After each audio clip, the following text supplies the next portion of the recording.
রাসূল সাল্লাল্লাহু আলাইহি ওয়াসাল্লাম কিচ্ছু খেতেন না, না খেয়ে তিনি ঈদগাহ মাঠে আসতেন। ইয়া ইবাদিয়াল্লাযীনা আমানু ইন্না আসসালামু আলাইকুম ওয়া রাহমাতুল্লাহি ওয়া বারাকাতুহু। আলহামদুলিল্লাহি ওয়াহদা, আসসালাতু ওয়াসসালামু আলা মান লা নাবিয়্যা বা'দা, আম্মা বাদ। সুপ্রিয় দর্শক মণ্ডলী, আপনাদের সকলকে স্বাগতম জানাচ্ছি ইসলামিক স্পার্ক ইউটিউব চ্যানেলের নতুন একটি ভিডিওতে। ঈদের দিনে সকালে ঘুম থেকে ওঠার পরে আমাদের কি কি কাজ করতে হবে এটা জানতে আমাদের পুরো ভিডিওটা দেখুন। ভিডিও দেখার পূর্বে অবশ্যই লাইক করে নেবেন এবং চ্যানেলটা সাবস্ক্রাইব করে নেবেন। আসলে যখন আমরা ঈদের দিনে ঘুম থেকে উঠবো, ঘুম থেকে ওঠার পরে প্রত্যেক দিনের ন্যায় ওযু করে সর্বপ্রথমেই ফজরের ২ রাকাত ফরজ সালাত আদায় করব। ফজরের ফরজ সালাত আদায় করলেন, ফজরের সালাত আদায় করার পরে এসে বাসায় আসলেন, আসার পরে আপনার সর্বপ্রথম কাজ হচ্ছে ওযু করে গোসল করা। রাসূল সাল্লাল্লাহু আলাইহি ওয়াসাল্লাম প্রত্যেক ঈদে ঈদগাহ মাঠে যাওয়ার পূর্বেই আগে তিনি গোসল করে নিতেন। এই গোসল করাটা হচ্ছে রাসূল সাল্লাল্লাহু আলাইহি ওয়াসাল্লামের শিখিয়ে যাওয়া একটা পদ্ধতি। সুতরাং আমরা সকলেই ওযু করার সাথে সাথে গোসলটাও সেরে নিব। গোসল করার পরে আমরা চেষ্টা করব ঈদুল আজহাতে রাসূল সাল্লাল্লাহু আলাইহি ওয়াসাল্লাম কিচ্ছু খেতেন না, না খেয়ে তিনি ঈদগাহ মাঠে আসতেন। ঈদগাহ মাঠে আসবেন, দেখেন আপনি ঈদুল আজহাতে সময় একটু সংকীর্ণ করবেন। ফজরের সালাত আদায় করার পরে একটু তাড়াতাড়ি আপনি ঈদুল আজহার সালাতটা আদায় করার চেষ্টা করবেন। সময়টাও নির্ধারণ করবেন একটু তাড়াতাড়ি, কারণ আমাদের সামনে অনেক কাজ রয়েছে, অনেক কুরবানি করতে হবে, অনেক কাজ রয়েছে। দেখেন আপনি ঈদগাহ মাঠে চলে আসলেন, ঈদগাহ মাঠে আসার পরে আপনি সর্বপ্রথমেই এসে আপনি ডান কাতারে যাওয়ার চেষ্টা করবেন। ডান দিকে, এক কথায় সবার সামনে যাবেন, সবার সামনের কাতারে যাবেন। কাতারে গিয়ে কাউকে বিরক্ত না করে সুন্দরভাবে গিয়ে আপনি সামনে কাতারে বসে পড়বেন।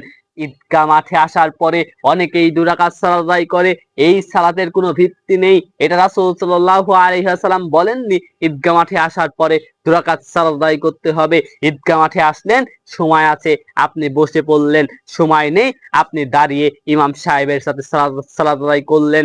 দেখেন রাসূল সাল্লাল্লাহু আলাইহি ওয়াসাল্লাম বলেছেন, আমাদের সমাজে যেটা হয় সেটা আগে বলছি, যে ঈদগাহ মাঠে আসার পরে ২ মিনিট একটু দেরি হয়ে গেছে।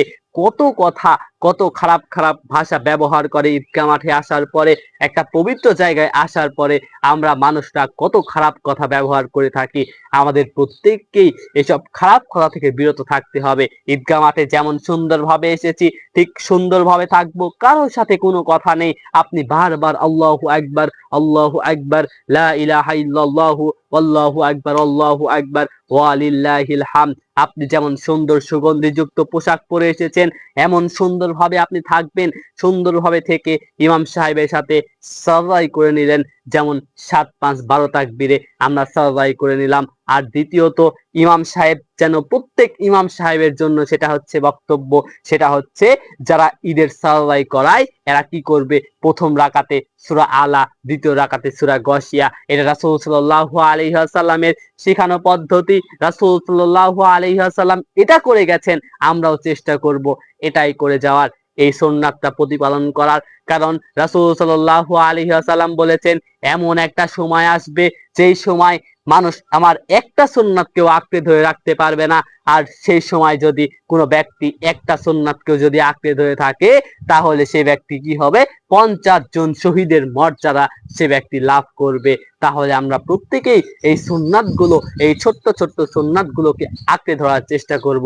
আল্লাহ তাআলা যেন আমাদের প্রত্যেককেই এই সুন্নাতগুলো আঁকড়ে ধরে রাখার তৌফিক দান করেন। সকলে বলি আল্লাহুম্মা আমিন। আপনি ঈদগাহ মাঠে যেমন আসার পরে আপনি সালাত আদায় করে নিলেন, সালাত আদায় করার পরে ইমাম সাহেবের খুতবা সুন্দরভাবে বসে শ্রবণ করবেন, কোনো বিশৃঙ্খলা সৃষ্টি না করে। সুন্দরভাবে ইমাম সাহেব একটি খুতবা দিবে, সুন্দরভাবে খুতবা শ্রবণ করবেন। এরপরে খুতবা শেষ, আপনি বাড়ির দিকে রওনা হলেন। ইনশাআল্লাহ সামনের পার্টে আমরা ঈদগাহ মাঠ থেকে বাড়িতে যাওয়ার পরে কি কি কাজ রয়েছে সেই কাজ সম্পর্কে আলোচনা করব। ততক্ষণ পর্যন্ত আপনারা আমাদের সাথেই থাকবেন। ধন্যবাদ।